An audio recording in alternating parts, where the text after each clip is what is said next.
இந்திரஜித்தன் ஆன்மீக சேனலை பார்த்து கொண்டிருக்கக்கூடிய அன்பர் பெருமக்களுக்கு பணிவான நன்றி கலந்த வணக்கங்கள்.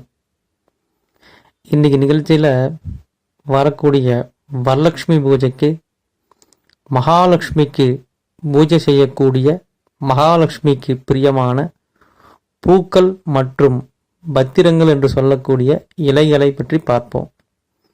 மகாலட்சுமிக்கு ரொம்ப பிரியமான பூக்கள் என்ன அப்படிங்கிறத பார்க்கலாம். வரலட்சுமி பூஜையில் இந்த பூக்கள் எல்லாம் கிடைச்சா இந்த பூக்களை கொண்டு நீங்கள் மகாலட்சுமி பூஜை பண்ணால் நல்ல பலன்களை நமக்கு அம்பாள் அனுகிரகம் பண்ணுவாங்க. ரெண்டாவதாக பத்திரங்கள்னு சொல்லக்கூடிய இலை வகைகள் என்னென்ன என்பதை இப்போ பார்க்கலாம். முதலாவதாக மகாலட்சுமிக்கு பிரியமானது செந்தாமரை அப்படின்னு சொல்லக்கூடிய சிகப்பு தாமரை. ரெண்டாவது பூ சிகப்பு நிறத்தில் இருக்கக்கூடிய ரோஜா பூ. மூன்றாவதாக வெள்ளை நிற சாமந்தி, மஞ்சள் சாமந்தி ரெண்டுமே பயன்படுத்திக்கலாம்.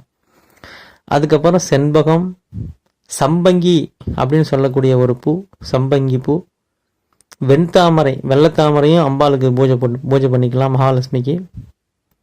செவ்வரளி, செம்பருத்தி, இது எல்லாம் விட மகாலட்சுமி ரொம்ப பிரியமானது சிகப்பு தாமரையும் மனோரஞ்சிதம்னு சொல்லக்கூடிய இந்த ரெண்டு பூந்தான்.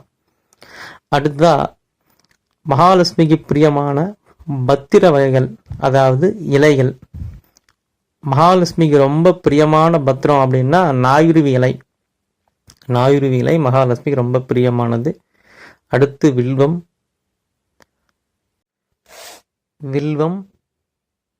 வெண்துளசி, கருந்துளசி, இதெல்லாம் லட்சுமிக்கு ரொம்ப பிரியமான பத்திரங்கள். மறிக்கொழுந்து, தவனம், மருதாணி இலை, இதுவும் மகாலட்சுமிக்கு பூஜை செய்யக்கூடிய இலைகள். இந்த பத்திர வகைகள் எல்லாம் சேகரித்து சந்தனத்தில் தொட்டு மகாலட்சுமிக்கு பூஜை பண்ணும்போது மகாலட்சுமியோட அனுகிரகம் பரிபூர்ணமாக நமக்கு கிடைக்கும். வரக்கூடிய வரலட்சுமி பூஜையில் இந்த பூக்களையும் இந்த பத்திரங்களையும் கொண்டு மகாலட்சுமி பூஜை செய்யுமாறு அன்போடு கேட்டுக்கொள்கிறேன்.